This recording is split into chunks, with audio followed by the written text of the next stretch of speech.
video. Hello. Previously, I guess I used to make videos while sitting on the floor. In fact, I'm gonna stop saying videos.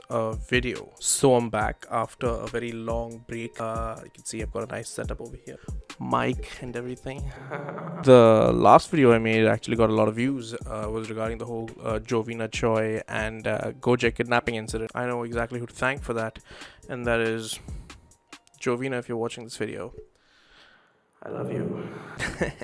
No, but really, I want to thank all of you guys for watching that video so much. Holy shit, 2.3k views. Woo! And now to the topic of this video. What I'm going to talk about today is actually a pretty serious topic. I don't really want to mess around too much, but just look at me. I want to talk about the Sudan crisis that's going on and its impact on social media, because I've been following this controversy issue for a while. But yeah, I've seen a lot of upspike in the social media talks about it, and I just want to address those things today. So the first thing I want to address about this entire social media and impact is the fact, and I've spoken about this on my Instagram, and that is fake Instagram pages that have come up in light of this crisis. And these fake Instagram pages specifically known as the Sudan Meal Project. Now, as you know, the crisis in Sudan is really, really bad. It's gone, it's out of hand, and whatever's going on there, it's really horrific.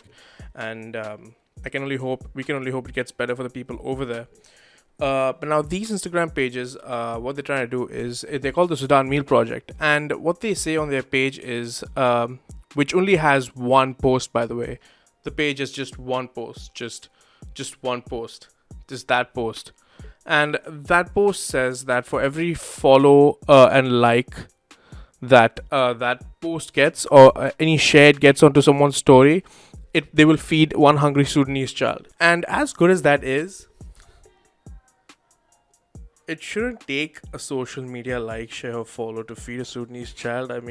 It's a hungry Sudanese child. If you can, and if you have the resources, which you clearly state that you do, feed the child, dude. You don't need followers, shares, and likes to freaking feed kids. What happens if you get just 100 shares, and then 101 kids show up? We're going to say to the last kid, oh, just give me a second, let me just check something. Yeah. No, that's 100 likes. You're the 101 kid. You're going to have to get the fuck out of. See, that doesn't work, right? That logic fails right there. The things about these, these kind of pages that come up on Instagram, that is pages that just, latch on to controversies and try to gain followers. Now, this page, it has amassed oh my god, I just searched for that page on Instagram, and there are 6 other pages with the same exact name. What's gonna happen here is, let me tell you what's gonna happen over here. As soon as this entire thing dies down, this page is going to change its name, it's going to change its profile picture, and it's going to delete that post, and it's going to become something completely different. You don't even know it, but you would have just promoted a meme page. So yeah, I think that's a little fucked. So yeah, actively try to avoid those pages, and I've already spoken about it on IGTV, and I've told people not do that. And yeah, that's that about that. I would like to come to the second point of social media impact. That is how people are comparing the Sudan crisis to the Notre Dame crisis. Now, don't get it twisted. Both of them are extremely tragic. We lost Notre Dame in that fire, and there was a building of historic significance, and that was a tragedy. That was a tragedy too. That was a beautiful structure, and me being a child of architecture, I'm never gonna actively say that again. I could really appreciate a good structure. And on social media, what's happening is that there are a lot of people just comparing the two tragedies, saying that during the Notre Dame incident, there was people really came together and they donated so much money. And if I'm not mistaken, Louis Vuitton and Gucci owners donated $260 million to the restoration. £1 million. Holy shit! Whew, that's a lot of cheddar. But to rebuild Notre Dame, and that's great. That's really good. That's just the best parts of humanity, showing itself. People coming together in times of crisis and really trying to help restore something that was so valuable to the people.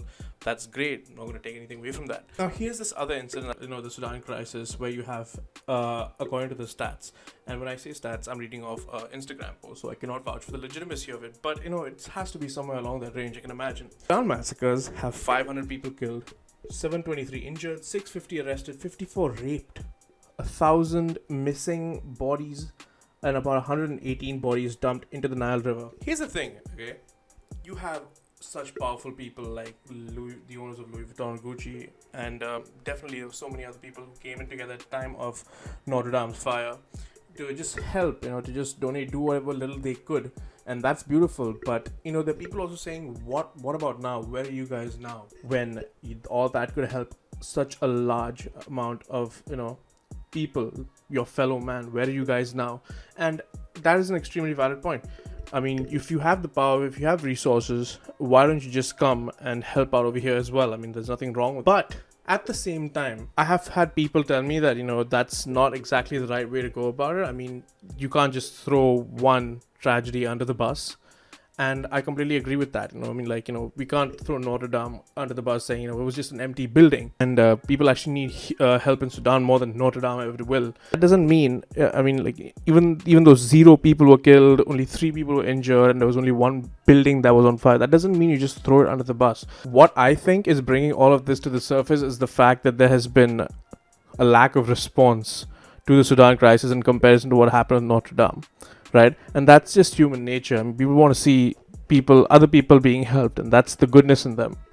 So that's why posts like this have come up. So yeah, I mean, it's a two different schools of thought.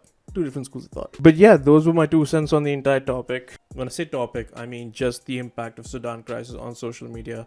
I wouldn't want to touch up too much about the Sudan crisis as it is. I mean, all I could say is it's really bad down there, and I just hope it gets better for them.